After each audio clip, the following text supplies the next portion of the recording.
আজ আপনাদের যে ভবনটির গল্প শোনাবো সেই ভবনটি 400 বছর ধরে শোক এবং স্মৃতিকে একসঙ্গে ধারণ করে টিকে আছে।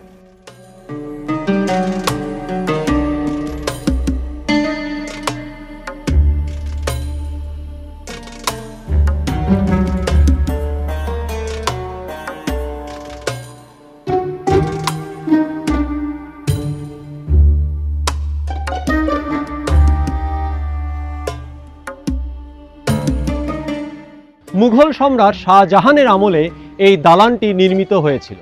ঢাকার চানখারপুলে অবস্থিত এই দালানটি নিয়েই আমাদের আজকের পর্ব।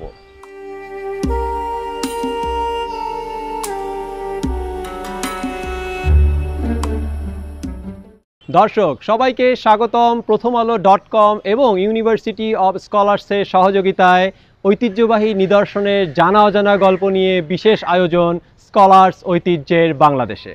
এই মুহূর্তে আমি দাঁড়িয়ে আছি শিয়া মুসলিম সম্প্রদায়ের তীর্থস্থান হোসেনি দালানে।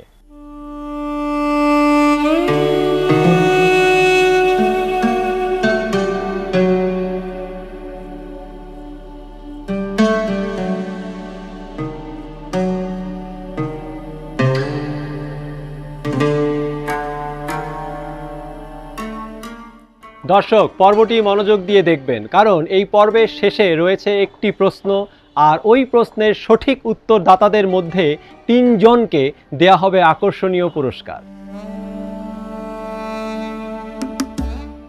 হিজরি 61 সনে অন্যায় ও অবিচারের বিরুদ্ধে যুদ্ধ করতে গিয়ে শহীদ হন আমাদের মহানবী হজরত মুহাম্মদ সাল্লাল্লাহু আলাইহি ওয়াসাল্লামের দৌহিত্র হজরত ইমাম হোসেন রাদিয়াল্লাহু তাআলা আনহু।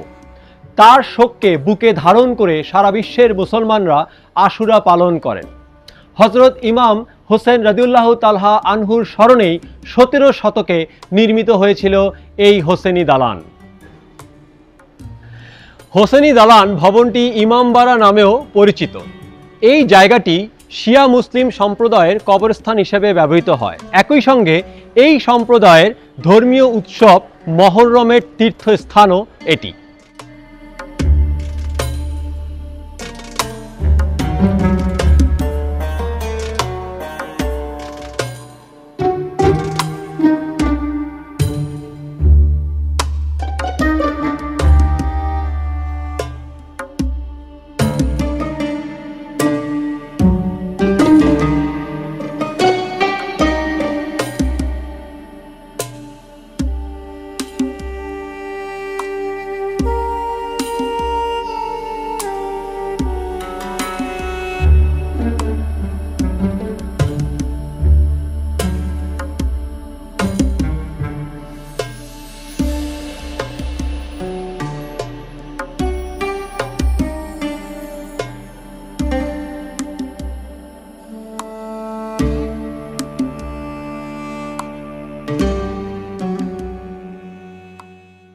প্রতি বছর মহররমের 10 তারিখে হায় হোসেন আর্তনাদে ধ্বনিত হয় এই হোসেনি দালানের প্রাঙ্গণ। ধর্মপ্রাণ শিয়া মুসলমানরা এই দালান থেকেই তাজিয়া মিছিল বের করেন। ঢাকার কিছু অংশ প্রদক্ষিণ করার পরে আবার ফিরে আসেন এই হোসেনি দালানেই। কাজেই ঐতিহ্য এবং ঐতিহাসিকভাবে এই দালানটির গুরুত্ব অনেক বেশি।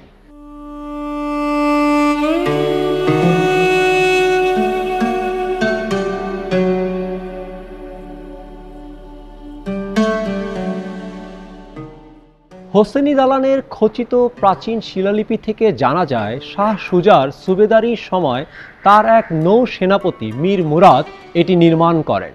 হিজরি 1052 সনে অর্থাৎ 1642 খ্রিস্টাব্দের দিকে প্রথমে তাজিয়া কোনা নির্মাণ করেন তিনি। জনশ্রুতি আছে মীর মুরাদ স্বপ্নে ইমাম হোসেন রাদিয়াল্লাহু তাআলা আনহুকে এই তাজিয়া কোনা নির্মাণ করতে দেখেছিলেন, আর এরপরেই তিনি সিদ্ধান্ত নেন এই হোসেনি দালান নির্মাণের।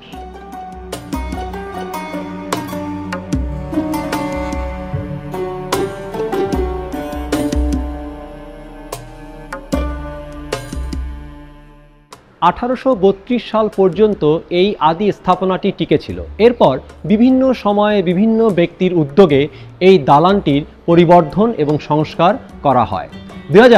2011 সালে ইরান সরকারের উদ্যোগে এই হোসেনি দালান পুরোপুরিভাবে সৌন্দর্য বর্ধন ও সংস্কার করা হয়। আর তাই তো এই হোসেনি দালানে ইরানের অনেক স্থাপত্য শৈলী প্রতিফলিত হয়েছে।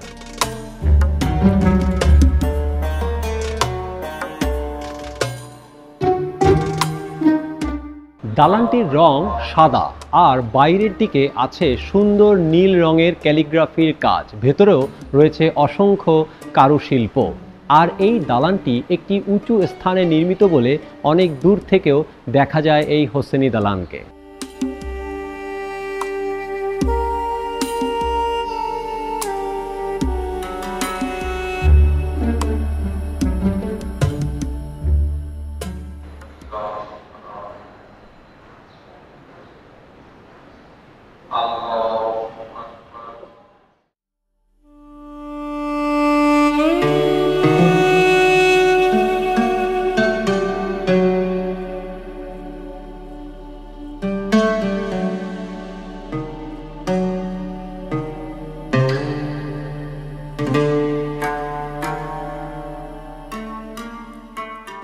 হোসেনি দালানের মূল স্থাপনাটি দুটি হল কক্ষ নিয়ে গঠিত। দক্ষিণমুখী শিরনি হলটি হোসেনের মৃত্যুর জন্য শোক প্রকাশের উদ্দেশ্যে কালো রং করা হয়েছিল, আর উত্তরমুখী খুতবা হলে রয়েছে একটি কাঠের তৈরি মিম্বর। আর এই হলটিতে রয়েছে বিভিন্ন ধর্মের প্রতীক। দুটি হলের ডানে ও বামে নারীদের জন্য আছে সম্পূরক হল কক্ষ।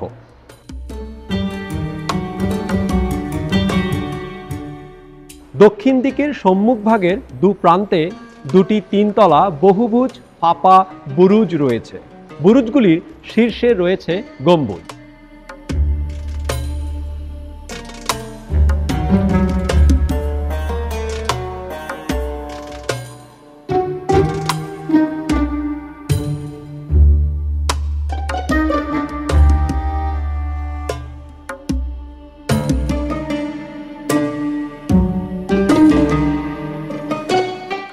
ঐতিহ্য এবং স্মৃতি বিজড়িত এই হোসেনি দালানে যদি আপনারা আসতে চান, খুব সহজেই চলে আসতে পারেন। প্রথমেই চলে আসবেন ঢাকা বিশ্ববিদ্যালয় এলাকায়, সেখান থেকে চানখারপুল এলাকায় রিক্সা চড়ে চলে আসতে পারবেন এই হোসেনি দালানে। ব্যক্তিগত বাহনে খুব সহজে আসা যায় এই হোসেনি দালানে।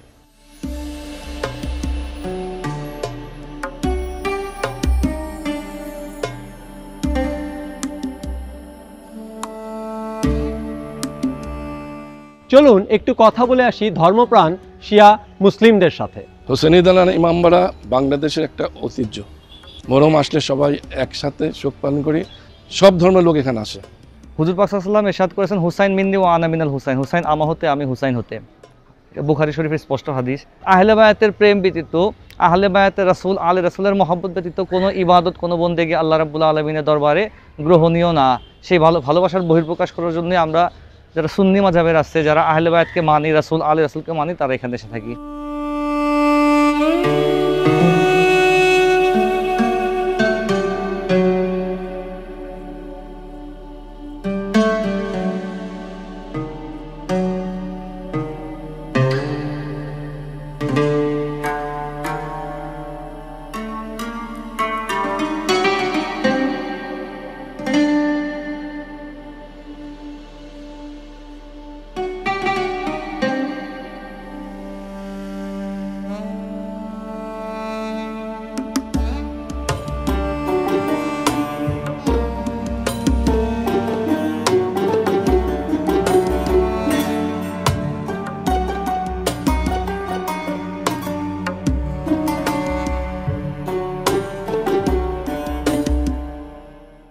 ঐতিহ্যপূর্ণ হোসেনি দালান নিয়ে আজকের পর্ব এ পর্যন্তই। এতক্ষণ আমাদের সাথে থাকার জন্য অসংখ্য ধন্যবাদ। দেখা হবে নতুন কোনো পর্বে, নতুন কোনো ইতিহাস ও ঐতিহ্য নিয়ে। সেই পর্যন্ত ভালো থাকবেন, সুস্থ থাকবেন। দেখুন স্কলার্স ঐতিহ্যের বাংলাদেশ, জানুন বাংলাদেশের ঐতিহ্য।